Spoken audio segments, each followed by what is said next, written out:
George Glatter, who's a writer for Archie Comics, heard a speech I made to a cartoonist group in Southern California in San Diego.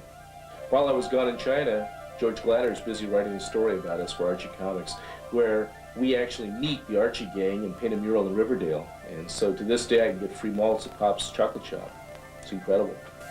When it came to actually doing this story, it was very easy, and it was just a natural, and I knew how the Archie characters would react to something like this, and the thing more or less wrote itself.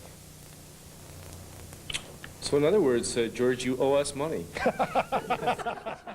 I got lucky a few years ago and met Jean Giraud, whose pen name Mobius is well known to science fiction comic fans and film fans around the world.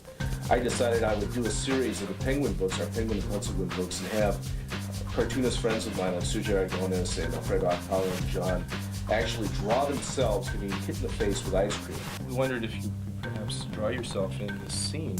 This is the new issue coming out, number 5, Penguin and Pencilwood. Okay. And you get splattered with ice cream. Sure, I can do that. It's very prestigious to be splattered with ice cream. It's the Wizard of Ice. Yeah, I like the idea. Yes. I prefer to have the ice cream upon me than inside. Yes. Well, it's good. I knew that. So I wanted you to be it's more healthy. Well, that's wonderful. That's nice. I like that. This is really true. Look at that. Yeah, it really is. The strip is just getting crazy. It's wonderful, John. Can we take this now? Is it dry? It'll dry in a few years. It'll dry in a few seconds. Or in a few seconds, that's what I meant.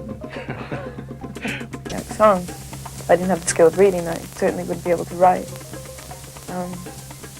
It's really important for me. I keep journals, and to have some place to write about the things that I see and the things that I read and the people who explain things to me, and probably their secondary explanations that they've taken from reading material themselves. It's inescapable, and it's invaluable. Okay, I'm ready.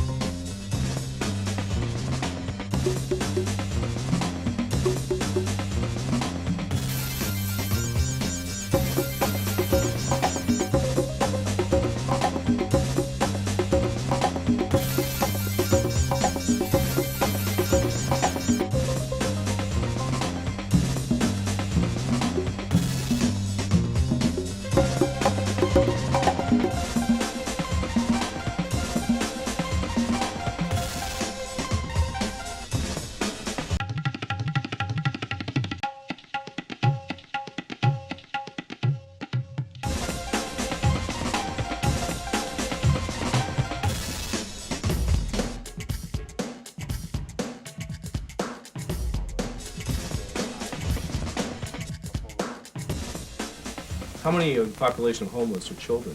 Maybe as many as 500,000 in the United States. That's what Ted Koppel used on a Nightline show recently about So homeless 500,000 children are in the situation where probably seems to be a problem, obviously, maybe with their parents being able to read and write. Doesn't it seem like we ought to be addressing at least those kids? Are those kids going to school? In most instances, they're not going to school regularly. We're very, very lucky if we could find, for example, a preschool program, a daycare setting where there's some learning that goes on, or even some care for a mother to look for a job. I would say less than half of those children ever go to school on a regular basis all the way through high school. Most of these kids have real difficulty reading. Most of these kids have attention spans that are, if anything, TV attention spans. And I think the work that you're doing to make people aware of not only the problem, but, hey, here's a vehicle to do something about the problem, your comic book work, is relevant, certainly relevant to these kids. You're going to get them a little bit introduced to reading and learning, and you're going to get them a lot introduced to how can I do something about the issue? How can I do something about my own personal problem?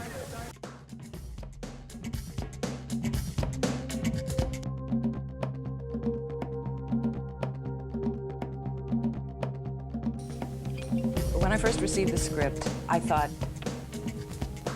why are they making an entire movie of the week about illiteracy? I had no idea that it was that great of a condition, problem in the United States and elsewhere.